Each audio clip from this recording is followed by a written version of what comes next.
Hi everybody, welcome back to the Deck Box. Today we will be looking at deck tech once again, and unfortunately it will be another one of my concoctions. But don't worry, we will be looking at somebody else's next week if we're not doing something else crazy, because I've thought of a great idea, I think, for another segment. But we'll get to that at the end of this video. We'll talk about that. So before we do that, let's look at this deck. Okay, so the first thing you can see is that it is red and black, and the second thing you can see is that some of these sleeves have become too glossy for you to see anything on it. So don't worry, I'll be picking up the cards as we go and talking about them in groups. So just to let you know, the main part of this deck is counters, having counters on all your creatures if possible, and then making them much bigger with cards like Volt Charge for proliferation, Grim Affliction for proliferation, and even one random blue spell, luckily it's Phyrexian mana, Tezzeret's Gambit for proliferation as well. So, we have a lot of creatures with Bloodthirst. We have Stormblood Berserkers, Blood Ogres, we have Vampire Outcasts. So all of those automatically come in with counters on them if you hit the opponent with damage as they come out. To do that, we have Tormented Souls. I have the full set of alternate art Tormented Souls because I think they're awesome. So they do that, and it lets them come out. And then I also have a couple of these, two of them, Curse of Stalked Prey, just to make things really evil. So if they've already got counters on them, they're going to get more. If they don't, they're going to get counters, which is nice.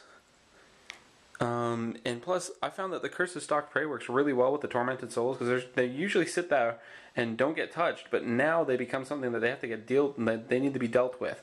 Right, a 1/1 Tormented comes into a 2/2, into a 3/3, to a 4/4, and continuously starts hitting for more and more damage.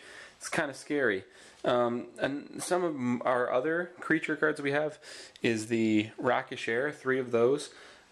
He gives a +1/+1 counter to a vampire if they hit the opponent. Again, same idea. And we have 2 Falkenrath Marauders, one of them shiny, one of them not. Ooh, shiny! And what he does, he's a 2/2 flyer with haste. But when he deals damage, he gets 2 1/1 counters on him. So he can get ugly really fast, especially if you have a Curse of Stalked Prey out, or Rakish Air, or both. Or if you can proliferate on him using Grim Affliction, Volt Charge, or Tezzeret's Gambit, which all have good effects in the first place. Tezzeret's Gambit lets you draw a card. Grim Affliction is sort of like removal, gives 2 -1/-1 counters. Well, 1, and then you proliferate on it to make it 2. Volt Charge deals 3 damage, so that's just some nice, burn right there. So that's the main portion of the deck. All those cards, they all sort of work together, in theory.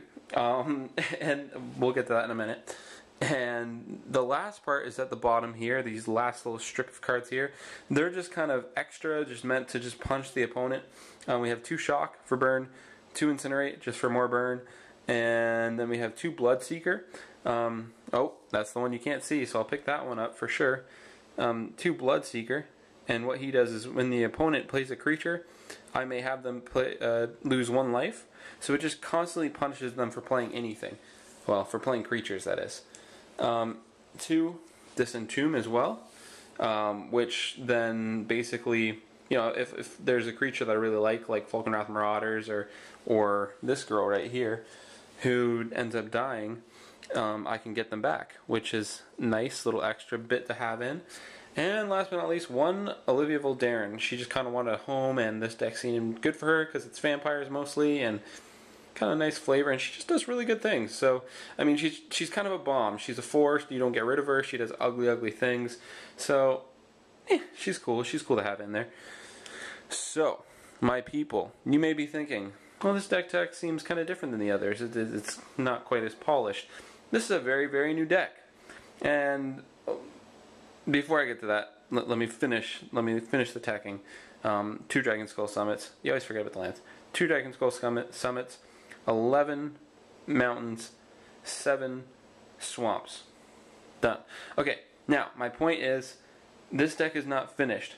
It's not running as well as I'd like it to. So what I'm going to do is I'm going to put the deck list on tappedout.com. I'll put the link into the description. And if you would, why don't you go check it out and tell me how to make this deck better? Because I don't think it's polished. It's not running as well as I'd like it to.